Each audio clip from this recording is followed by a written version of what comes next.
నా మీద ఆరోపణలు చేస్తారు. నేను ఏంటంటే ఆంధ్ర యూనివర్సిటీ చచ్చిపోతే గీతం ఇంకా బాగుంటుంది అని.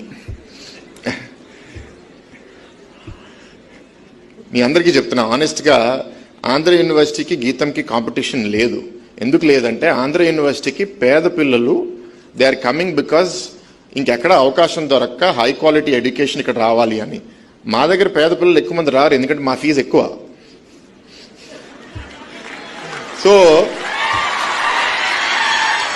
సో ఇక్కడ ఏంటంటే we are targeting a different demographic.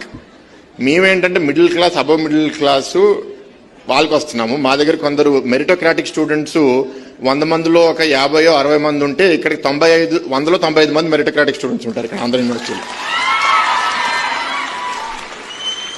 మాకు ఒకటి గవర్నమెంట్ నుంచి డబ్బులు వస్తున్నాయి కాబట్టి, డబ్బులు ఎక్కడి నుంచి వస్తున్నాయో ఆంధ్ర యూనివర్సిటీ అంత వరి అవ్వక్కర్లేదు, కొంత వరి అవ్వాలి. మార్చ్ ఏప్రిల్లో జీతాలు ఇవ్వకపోతే కొందరు ఇబ్బంది పడతారు కానీ, బట్ అదర్వైజ్ 10 మంత్స్కి అయితే డబ్బులు వస్తాయి. కానీ నాకు ఉన్న అడ్వాంటేజ్ ఏంటంటే స్వేచ్ఛ, నిర్ణయం తీసుకోవడానికి స్వేచ్ఛ.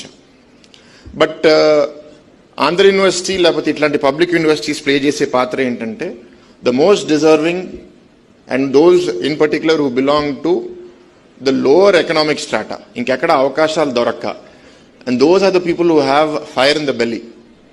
ఏదో చేయాలి, సాధించాలి అనే జీవితంలో తపనున్న యువత ఇట్లాంటి ఆంధ్ర యూనివర్సిటీకి వస్తారు. అండ్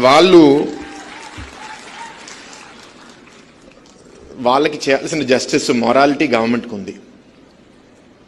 బికాస్ డబ్బులు ఉన్న వాళ్ళు గీతం కాకపోతే ఇంకెక్కడికో వెళ్తారు, ఎస్ఆర్ఎంకి వెళ్తారు, విఐటికి వెళ్తారు, ఇంకెక్కడికో వెళ్తారు. బట్ పేదవాళ్ళకి అంత అవకాశం ఉండదు. సో దాన్ని కరెక్ట్ చేయాల్సిన బాధ్యత ప్రభుత్వం మీద